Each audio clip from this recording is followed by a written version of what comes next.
सब है करीम तू तेरी शान जल्ला जलालुहु। আসসালামু আলাইকুম রাহমাতুল্লাহ। ওয়ালাইকুম আসসালাম। কেমন আছেন শাহেখ আব্দুর রাজ্জাক বিন ইউসুফ সাহেব? জি আলহামদুলিল্লাহ।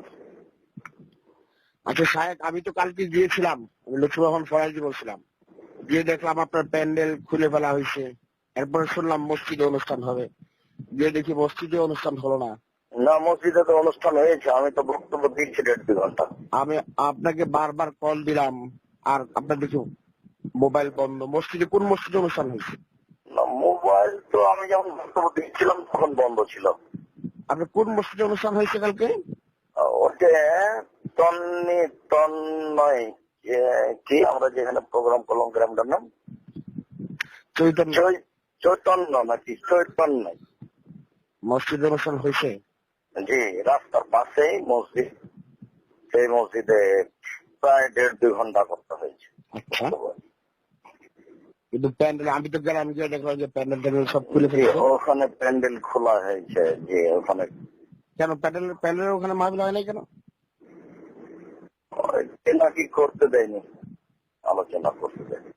তাই নাকি? আমি তো গিয়ে দেখি প্যান্ডেল বন্ধ। পরে আমি কল দিলাম আপনাকে, আপনি পরে কি মোবাইল বন্ধ করে রাখছেন? আমি কথা বলাকালীন বন্ধ রেখেছিলাম, পরে আমার খুলেছিলাম। এখন কোথায় আছেন আপনি? এখন আমি ঢাকায়। ঢাকায়? আচ্ছা, মোহাম্মদপুর আলামিন মসজিদে জমার খুতবা আছে। তারপর আমি চলে যাবো ইনশাল্লাহ কুমিল্লা লাকসাম। আচ্ছা, তো শাহেখ একসময় আমার সাথে দেখা করেন, আমরা একসাথে কথা বলি। তা করতে আমার আপত্তি নেই, সেটা কবে দেখা করার কথা বলা যায় শাহেখ বলেন তো?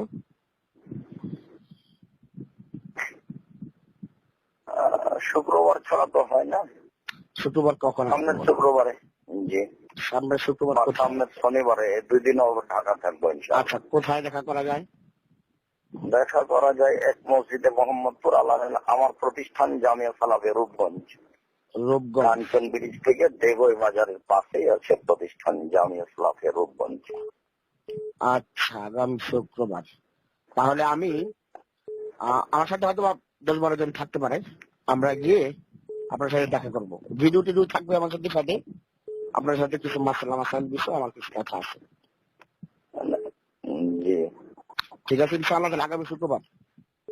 জি, কখন আসবো? জুমার পরে। মাসাইল নিয়ে মাসাইল বিষয় বলতে আপনি অনেকগুলি কথা আছে যেগুলো আমার বিরুদ্ধে আপনার বলা হয়েছে, তারপরে কিছু বিতর্কিত বিষয় আছে, এগুলো দিয়ে আমরা ঘরোয়া পরিবেশে কথা বলবো। বাকি এটা ভিডিও করলাম আর কি, আমরা প্রয়োজন আমরা মানে এটা ভিডিও হবে। আমি তাহলে রূপগঞ্জ আগামী শুক্রবার দিন ইনশাআল্লাহ আসতেছি। কোন সময় আসবো সাহেব? জোহরের পরে? আমাদের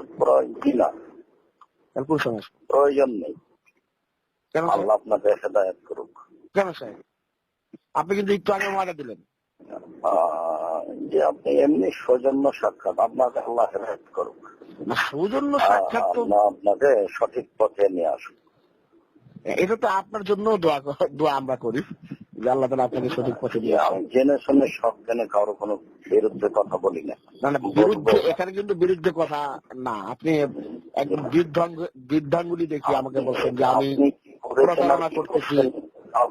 আপনি এবং আপনার কর্মকাণ্ড এবং জাতি, আপনি একটা মাহফিলে বৃদ্ধাঙ্গুলি দেখি আপনি বলতেছেন যে আমি প্রতারণা করছি, প্রতারক, এবং আপনি আমার নামও কোনোদিন নিবেন না।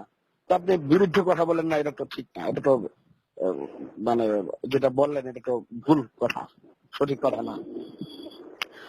এটা তো শুনেন, এই মতভেদ তো থাকতেই পারে। দেখেন স্যার, মতভেদ কিন্তু থাকতেই পারে, এটা কিন্তু আমরা দূরত্ব কমিয়ে নিয়ে আসতে পারি। আপনি যেটা বলছেন যে আপনার নিজের মাদ্রাসা রূপগঞ্জ, আমরা সেখানে আসি, কোনো সমস্যা তো নাই। আমরা স্বাভাবিকভাবে আমরা কথা বললাম। আপনি আসতে পারেন সৌজন্য।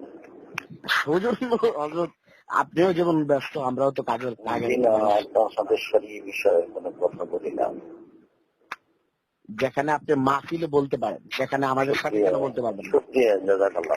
আমাদের সাথে বলতে পারলে আমাদের সাথে বলতে কেন সমস্যা স্যার?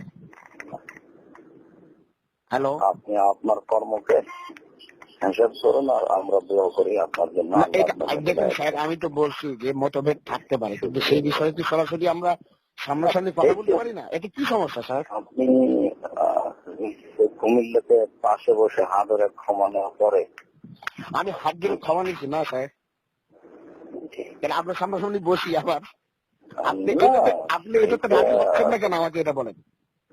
প্রয়োজন নেই।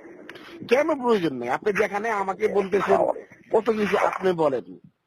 والله